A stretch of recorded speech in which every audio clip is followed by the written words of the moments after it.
સાહેબ ત્યારે હળવા હવાજે મારી લોઢાના દાંતવાળી મેલડી એટલું બોલી કે ઇકબાલ એકવાર પાછો વાળી તો જો બાપ.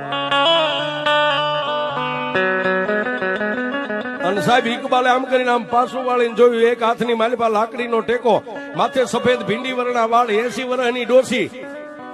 એ ઇકબાલને આમ હેઠો ઉતારી માથે હાથ મેકીને એટલું કીધું, ઇકબાલ મને ઓળખેસ બાપ? ઇકબાલે કીધું કે મારી મેં મારી જિંદગીની માલિપા આ ડોસીના રૂપે મેં તમને પહેલા વહેલા જોયો, કોણ છો માં? તેદી મારી લોઠાના દાંત વાળી મેલડી એટલું બોલી કે ઇકબાલ દુનિયાની માલિપા તું ખોળામાં માથું નાખીને એટલું બોલ્યો તો ને કે હિન્દુ હોય તોય તારો, મુસલમાન હોય તોય તારો. ઇકબાલ મરતા પહેલા હિન્દુ હોય તોય ભલે, મુસલમાન હોય તોય ભલે, મરતા પહેલા એકવાર જો મારી મેલડી સામે આમ ચાર નજર કરી લે અને એને કમોતે મરવા દઉં તો હું મેલ નહીં.